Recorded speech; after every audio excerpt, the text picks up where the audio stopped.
السلام علیکم دوستو، کہانی محمد پور کا آصف کا آخری حصہ پیش خدمت ہے۔ لگ بھگ 2 گھنٹے بعد محروم مجھے اپنے کمرے کی طرف جاتی دکھائی دی۔ میں جب اس کے کمرے تک گئی تو وہ سو چکی تھی۔ کھانا جوں کا توں رکھا تھا۔ میں نے اسے جگانا مناسب نہ سمجھا اور کھانے کی ٹرے لیے واپس آ گئی۔ اس کے بعد ہر دوسرے تیسرے دن وہ اسٹور میں بند ہو جاتی، کئی گھنٹے وہ بند رہتی۔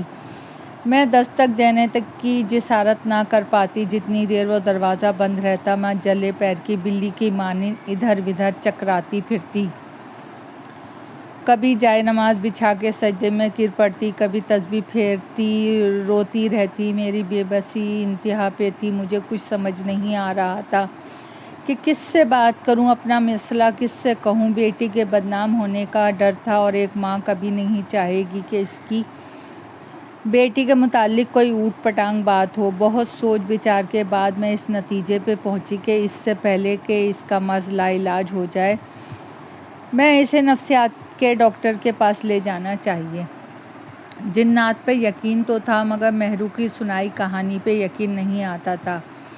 دل میں ایک عجیب سا ڈر بھی جگہ بنا چکا تھا اور اسٹور روم سے بھی خوف آنے لگا تھا۔ میں عجیب مشکل سے دوچار ہو چکی تھی۔ آخر تھک ہار کر اسے ماہر نفسیات کے پاس لے گئی۔ خالہ ثروت نے رک کے گہرا سانس خارج کیا۔ اندیشہ شکستہ تھا۔ آنکھیں کسی تھکے زدہ مسافر کی سی ہو رہی تھیں۔ کچھ سستانے کے بعد پھر داستان کہنے کی ہمت پکڑی۔ استطاعت نہ ہونے کے باوجود میں اسے شہر کے اچھے نفسیاتی ڈاکٹر کے پاس لے گئی۔ بہت ہمت جمع کر کے اسے ساری صورتحال بتا ڈالی۔ میں اپنی بیٹی کا راز کسی سے نہیں کہنا چاہتی تھی، لیکن اس کے سوا کوئی چارہ بھی نہ تھا۔ پہلے تو وہ کتنی ہی دیر دم سادے پھٹی پھٹی آنکھوں سے ہمیں دیکھتا رہا۔ پھر شاید اس کے پاس اس نوعیت کا یہ پہلا کیس آیا تھا۔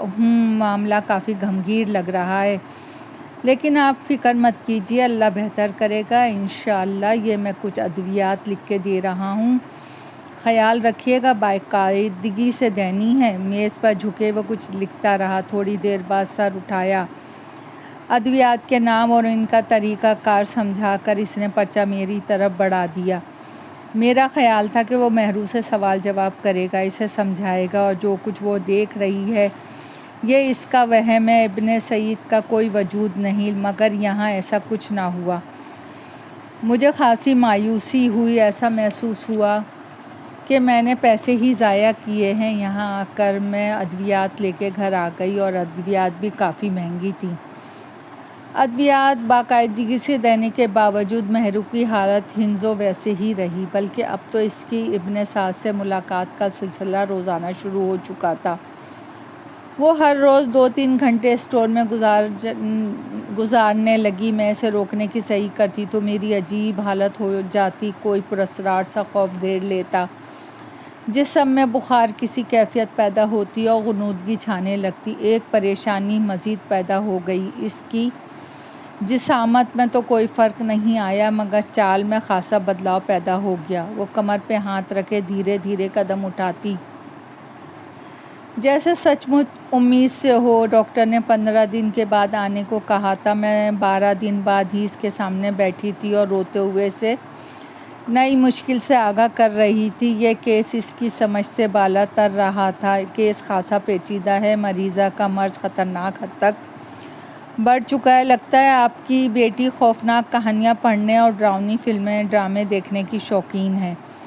ایسی چیزیں حد سے زیادہ دیکھنے کا اثر دماغ پہ ہوتا ہے۔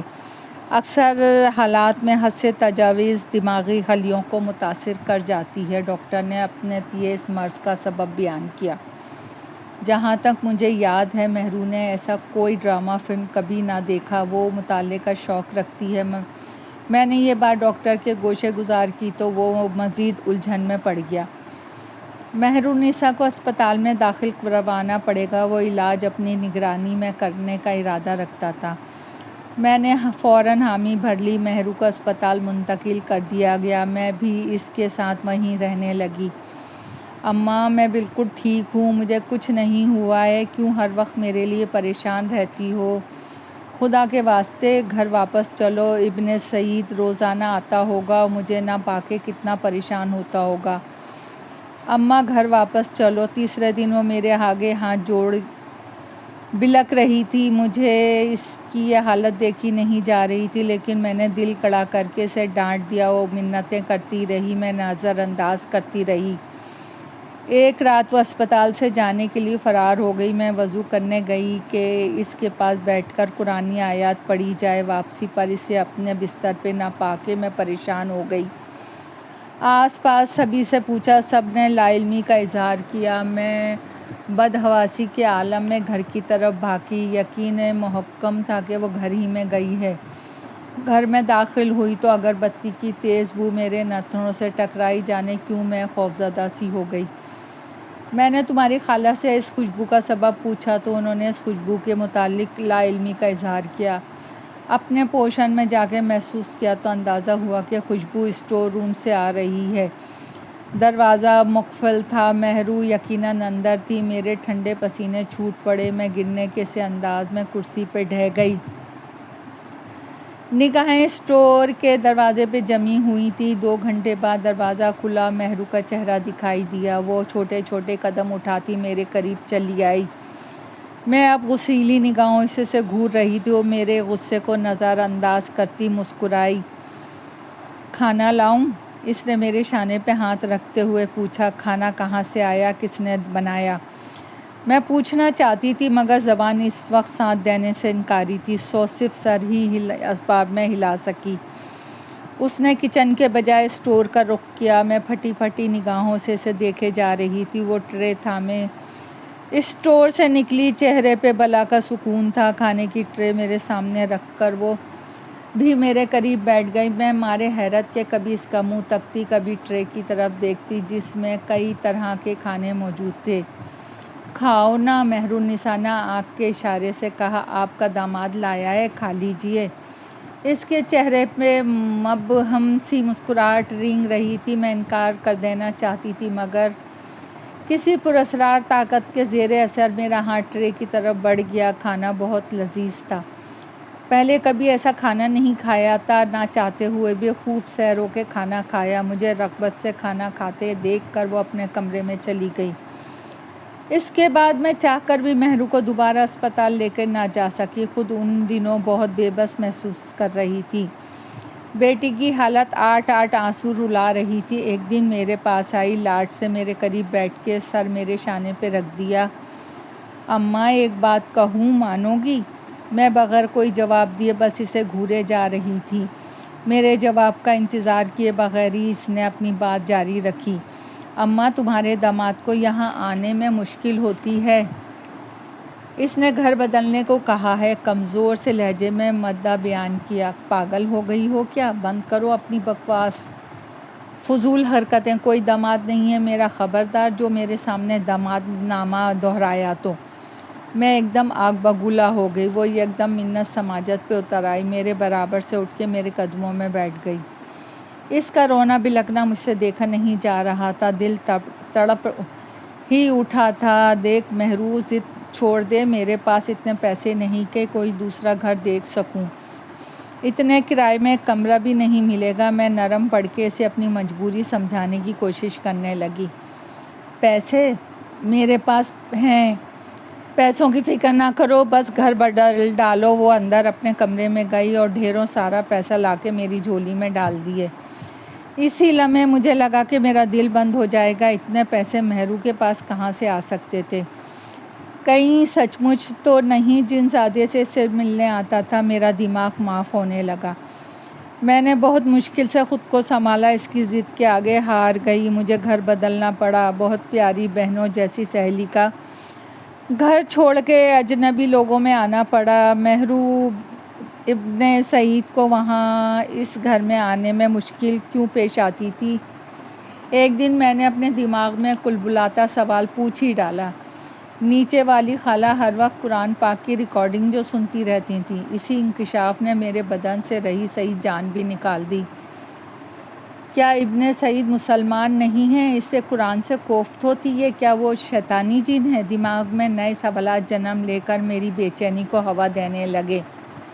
لیکن جواب نہ دارا۔ جواب مل بھی جاتا تو میں کیا کر سکتی تھی؟ میں بالکل بے بس تھی، صرف ایک رب کا سہارا رہ گیا تھا۔ یا اللہ میری مہرو کو ابن سعید کے شر سے بچا لے، یا اللہ اس مصیبت سے ہمیں رہائی دلا دے۔ اپنے رب سے بہت دعائیں کی مگر میری دعا قبولیت کا شرف نہ پا سکی۔ جانے اس میں رب کی کیا مصلحت پوشیدہ تھی۔ وقت پر لگا کے اڑتا رہا، کوئی راہ سجائی نہ دے رہی تھی۔ پھر ہم نے گھر تبدیل کر لیا، یہاں بھی وہی سلسلہ شروع ہو گیا۔ اماں میری گود بھرنے میں وقت بہت کم رہ گیا ہے۔ میں تو ڈھیروں ساری خریداری کرنا چاہ رہی تھی مگر ابن سعید نے منع کر دیا۔ ایک دن میرے پاس بیٹھی باتیں کر رہی تھی جب اس نے منہ بھسوڑتے ہوئے کہا، ایسی باتیں اکثر سننے کو ملتی تھیں۔ میں نے جواب میں بھی کچھ کہنا چھوڑ دیا، بس خالی نگاہوں سے اس کا چہرہ تکتی رہی۔ وہ اپنے حال میں مست عجیب و غریب انکشافات کرتی رہتی تھی۔ اماں میرے لیے دعا کرنا۔ ایک دن ناشتے کے بعد میرے گھر لے لگی اور دعا کا کہہ کے وہ اسٹور میں چلی گئی۔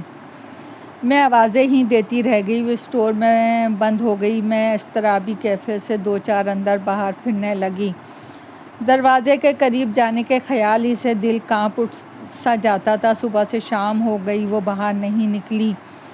مجھے تشویش ہونے لگی تو ڈرتے ڈرتے دروازے کے قریب چلی گئی۔ اتھل پتھل سانسوں پہ قابو پاتے ہوئے ہاتھ بڑھا کے دستک دے ڈالی، کوئی جواب نہ آیا۔ دروازے سے کان لگایا، کچھ سنائی نہ دیا۔ دو تین بار دستک دینے پر بھی گھپ خاموشی رہی۔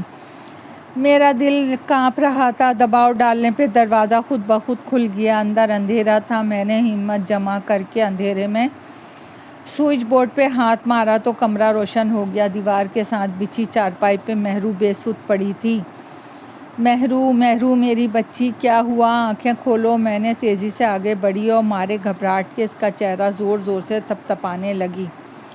وہ بے ہوش تھی۔ برق رفتاری سے کچن میں پانی لینے پہنچی۔ میرے چہرے پہ پانی پھینکا تو دھیرے دھیرے اس نے آنکھیں کھول دیں۔ اماں مبارک ہو، تم نانی بن گئی ہو۔ مارے نکاہت کے اس کی زبان لڑکھڑا رہی تھی۔ وہ بمشکل مسکرائی۔ مہرو ہوش کرو، کیسی باتیں کر رہی ہو؟ کہاں ہے بچہ؟ میں نے اسے ایک بار پھر غنودگی میں جاتے دیکھا تو بری طرح جھنجھوڑ ڈالا۔ یہ دیکھو۔ اس نے نیموا آنکھوں سے اپنے پہلو کی طرف اشارہ کیا۔ اگلے لمحے اس کی آنکھیں مکمل کھل چکی تھیں۔ بچہ کہاں ہے؟ میرا بچہ اماں، میرے بچہ کہاں ہے؟ وہ حلق کے بل چیخی۔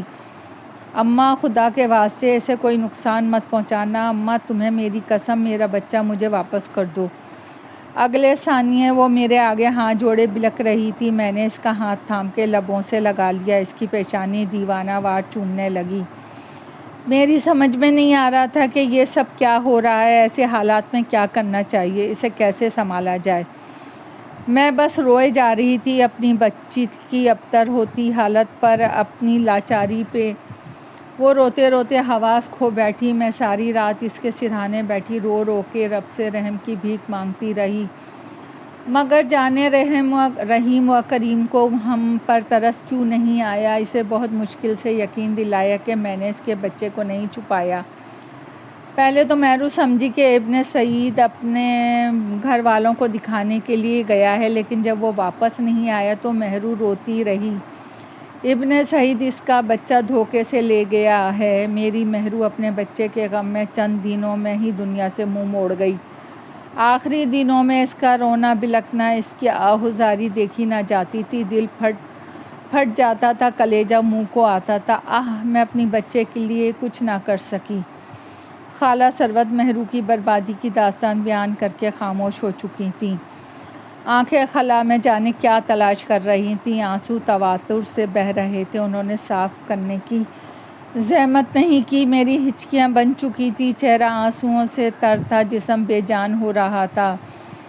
دل مہرو کی بربادی پہ تڑپ رہا تھا۔ دماغ تذبذب کا شکار تھا کہ مہرو کس خطرناک نفسیاتی مرض میں مبتلا تھی یا واقعی کسی جن زادے کے جال میں پھنسی ہوئی تھی جس نے معصوم مہرو کو اپنے مقصد کے لیے استعمال کر کے چھوڑ دیا۔ دوستو، کہانی پسند آئی ہو تو لائک اور سبسکرائب کیجیے۔